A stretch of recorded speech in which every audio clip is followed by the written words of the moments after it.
Hey, what's going on, everyone? Hope you're doing great today. So, listen, Formula Legends just got its first proper update, and I've been spending a good chunk of time getting hands on with it to see what's changed, what feels better, and honestly, what still needs some tweaking. This isn't just a little patch that fixes a menu glitch or two, this one actually changes the way the game feels behind the wheel. The first thing that caught my attention when I loaded up the game after updating was the new optional steering system they added.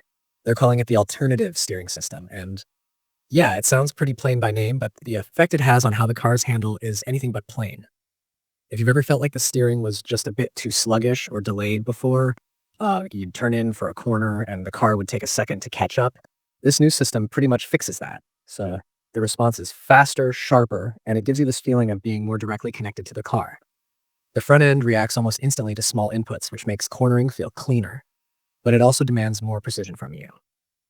Now, here's where it gets interesting. Faster response sounds like a win, right? Well, yes and no.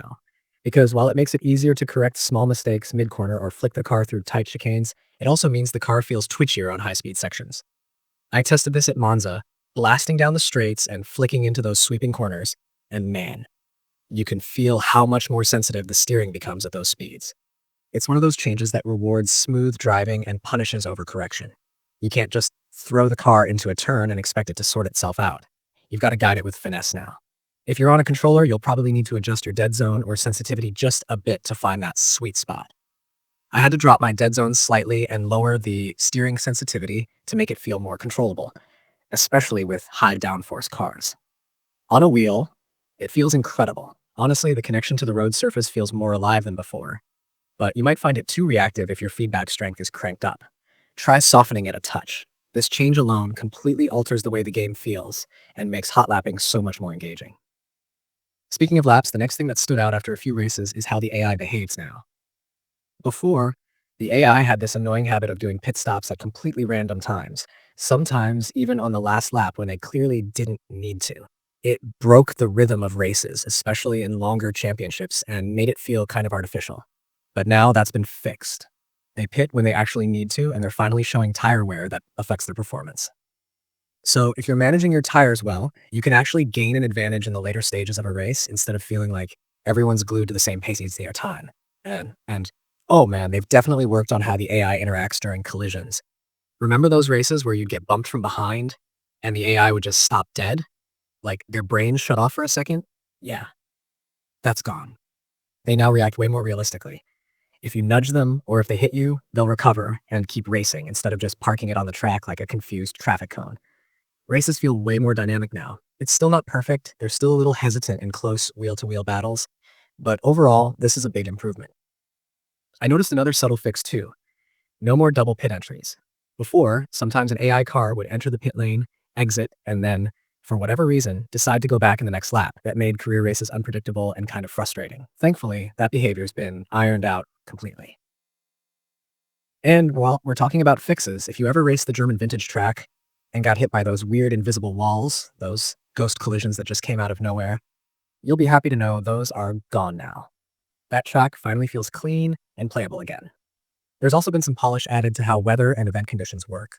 The game used to throw way too many rainy events your way, to the point where you'd almost start expecting every second race to be wet. Now the balance feels more natural. Rain races are still in the mix, but they're spaced out better, and the tire selection issues that sometimes popped up during qualifying have been corrected. No more weird cases where you'd end up on the wrong compound just because the game decided it knew better.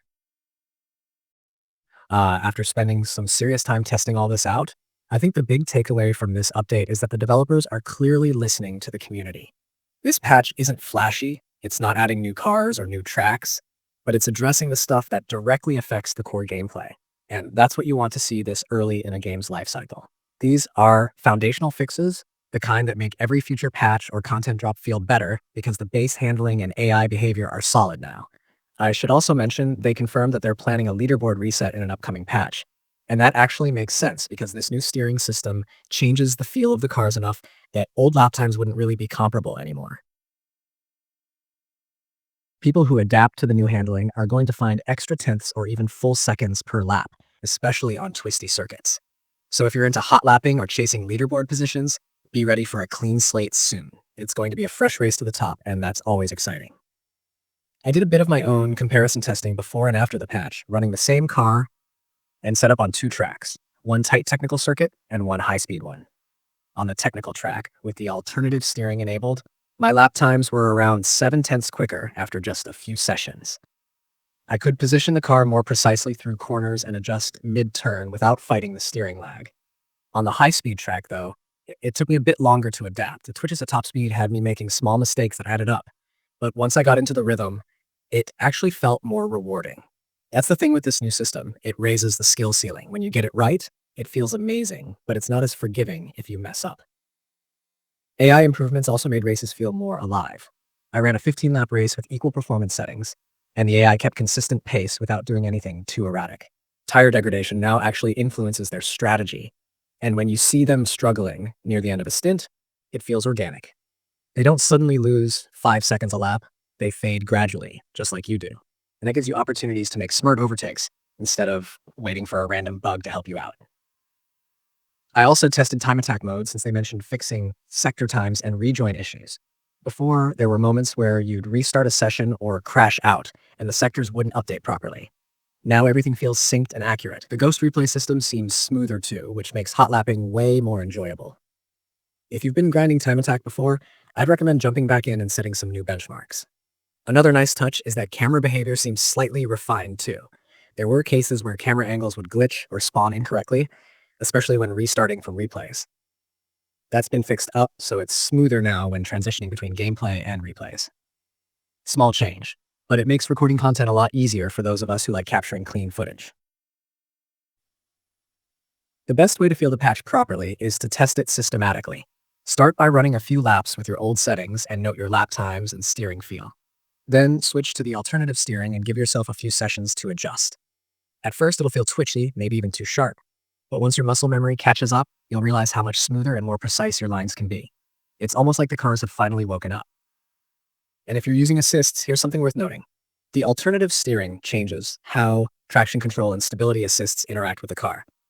I've had the stability control felt a bit more intrusive now because the sharper input response triggers it more easily. If you like a natural feel, try lowering the stability assist slightly or even turning it off entirely once you're comfortable. Traction control, on the other hand, still feels balanced. It helps just enough without cutting too much power. On a personal note, I think this update is a big step in the right direction. Formula Legends at launch had great potential, but also a few rough edges that held it back. This patch smooths out a lot of those rough spots, and while it's not the kind of update that makes headlines, it's one that longtime players will really appreciate. It shows that the developers aren't just throwing features at us. They're listening, testing, and improving what's already there. One thing I'm keeping an eye on, though, is how this affects multiplayer once everyone adjusts to the new steering.